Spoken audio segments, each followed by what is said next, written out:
मुख्यमंत्री भूपेश बघेल ने भारतीय जनता पार्टी के राष्ट्रीय महासचिव और प्रदेश प्रभारी डी पुरेंदेश्वरी के लगातार दौरों पर बड़ा बयान दिया है। मुख्यमंत्री ने कहा, पुरेंदेश्वरी बार बार आए हमें अच्छा लगता है।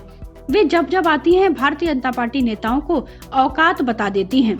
रमन सिंह, ब्रजमोहन अग्रवाल, धर्मलाल कौशिक को बैठकों में नहीं बुलाया जाता। कितनी बड़ी बेइज्जती है यह। राष्ट्रीय प्रभारी आए और सबको आमंत्रित भी ना करें, ये कितनी बड़ी बेइज्जती है। भूपेश बघेल ने कहा कि रमन सिंह, ब्रजमोहन अग्रवाल, धर्मलाल कौशिक में से कोई भी दावेदार नहीं है। छोटे मोटे दावेदार हों तो वह भी नहीं है। यह बात तो आज तक हम लोग नहीं बोल पाए। डॉक्टर रमन सिंह जो हमेशा 15 साल के मुख्यमंत्री का राग अलापते हैं, हम तो उन्हें बड़े नेता और मंत्री मानते हैं। पुरेंदेश्वरी जी लगातार कद घटाने का काम कर रही हैं। जितनी बार आएंगी इन नेताओं का कद घट जाएगा, वह हमारे लिए तो अच्छा ही है। वहीं भारतीय जनता पार्टी नेता ब्रजमोहन अग्रवाल ने भूपेश बघेल पर पलटवार करते हुए कहा कि भूपेश जी को बताना चाहिए कि वह अभी जो उत्तर प्रदेश से लौट रहे हैं, उत्तर प्रदेश में कितनी सीट कांग्रेस को आएंगी। भूपेश बघेल के पास अपने लिए कुछ बोलने को नहीं है। मुझे लगता है कि भूपेश बघेल जी अब हंटर वालों से डरने लगे हैं और डर कर इस प्रकार की बातें कर रहे हैं। प्रदेश प्रभारी डी पुरेंदेश्वरी छत्तीसगढ़ के दौरे पर हैं, जहां उनका छत्तीसगढ़ के नेताओं से मिलने का प्रोग्राम है। पत्रकारों से चर्चा करते हुए डी पुरेंदेश्वरी ने कहा कि प्रदेश की कांग्रेस सरकार के खिलाफ छत्तीसगढ़ के लोगों में भारी आक्रोश है। प्रदेश की जनता इस बार कांग्रेस सरकार को उखाड़ फेंकेगी। प्रदेश के लोगों के बीच कांग्रेस की नाकामियों को हम लेकर जाएंगे। 2023 में बड़ा बदलाव होगा।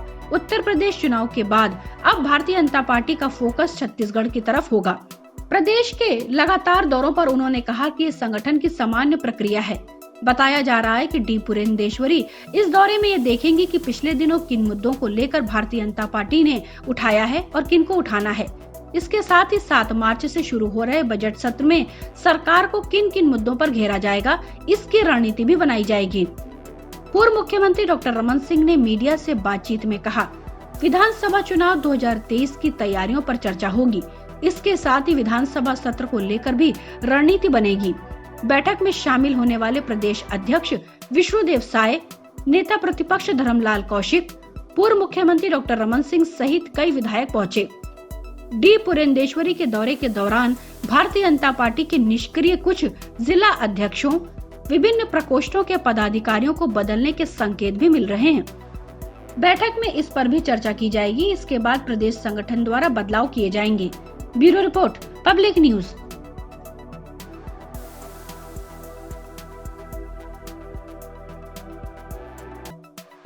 भूपेश बघेल सरकार में राजस्व मंत्री जय सिंह अग्रवाल आजकल सुर्खियों में हैं। जय सिंह अग्रवाल ने अपने ही जिले की कोरबा की कलेक्टर रानू साहू पर गंभीर आरोप लगाए हैं। जय सिंह अग्रवाल का रानू साहू के प्रति नाराजगी कम होने का नाम नहीं ले रही है। शनिवार को बिलासपुर प्रवास के दौरान उन्होंने कहा कि कोरबा कलेक्टर की कार्यप्रणाली समझ से परे है। ऐसा लगता है कि विवादों में घिरे रहना और विवादित काम करना उन्हें अच्छा लगता है। वे जहां भी रहीं और जिस विभाग में रहीं, विवादों में ही उलझी रहीं। हमने तो मुख्यमंत्री और मुख्य सचिव से शिकायत की है। उनके कामकाज से मैं क्या, कोई भी जनप्रतिनिधि, आम नागरिक भी संतुष्ट नहीं है। उन्हें खुद अपने व्यवहार और कामकाज का आंकलन करना चाहिए। कोरबा कलेक्टर से उनकी नाराजगी सार्वजनिक होने के सवाल पर उन्होंने कहा कि मैं अकेला व्यक्ति नहीं जो उनकी कार्यप्रणाली और कामकाज से नाखुश हूँ। जिले के जनप्रतिनिधियों से लेकर आम लोग भी परेशान हैं। उन्होंने कहा कि कोरबा कलेक्टर का पद जब से उन्होंने संभाला है, हमारी बात ही नहीं हुई है। कलेक्टर के कामकाज को लेकर हमने मुख्यमंत्री भूपेश बघेल, मुख्य सचिव और आला अधिकारियों से पहले ही शिकायत की है। उन्होंने कहा कि रानू साहू प्रदेश में जिन शहरों और जिलों में रही, विवादों में ही घिरी रही। बिलासपुर में नगर निगम आयुक्त के पद पर भी वह आसीन थी। यहाँ भी कम विवाद नहीं हुआ। राजस्व मंत्री की तलखी साफ नजर आ रही थी। उन्होंने यहाँ तक कहा कि कलेक्टर साहू के ऊपर जो आरोप लगाए हैं या लगा रहे हैं, सभी प्रमाणिक और सत्य हैं। आरोपों की बौछार करते हुए उन्होंने कहा कि भारतीय जनता पार्टी सरकार के कार्यकाल में जिन विभागों में उन्होंने कामकाज किया, वहाँ भी भारी गड़बड़ी की शिकायत मिल रही है। पूर्व मुख्यमंत्री डॉक्टर रमन सिंह ने मुख्यमंत्री भूपेश बघेल पर फिर निशाना साधा है। सोशल मीडिया ट्विटर अकाउंट पर उन्होंने कहा कि करप्शन में डूबी भूपेश सरकार की पोल अब उनके मंत्री ही खोल रहे हैं। मंत्री ही कह रहे हैं कि कोरबा कलेक्टर भ्रष्टाचार में डूबी हैं। डॉक्टर रमन सिंह ने कहा कि मैं शुरू से ही कह रहा हूं कि कांग्रेस ने कलेक्टर को कलेक्टरिंग एजेंट बना दिया है। बोली लगाकर जब कलेक्टर बनाया जाएगा तो इसी तरह भ्रष्टाचार होगा। पूर्व मुख्यमंत्री डॉक्टर रमन सिंह का इससे पहले भी मीडिया में बयान देते रहे हैं कि प्रदेश भर में कलेक्टरों को कलेक्टरिंग एजेंट बना दिया गया है। पोस्टिंग के लिए नीलामी होती है, जो ज्यादा बोली लगाता है उसकी पोस्टिंग उसी जिले में होती है। अब मंत्री जय सिंह अग्रवाल द्वारा कोरबा कलेक्टर पर भ्रष्टाचार का आरोप लगाया गया है, तो इसके बाद प्रदेश की सियासत फिर गर्मा गई है। डॉक्टर रमन सिंह ने मंत्री जय सिंह के बयान पर वीडियो भी अपने ट्वीट पर अपलोड किया है। डॉक्टर रमन सिंह ने ट्वीट करके कहा है कि मैं इस बात को शुरू से ही कह रहा हूं, कांग्रेस ने कलेक्टर को कलेक्टरिंग एजेंट बना दिया है। उन्होंने कहा कि बोली लगाकर जब कलेक्टर बनाया जाएगा तो इसी तरह भ्रष्टाचार होगा।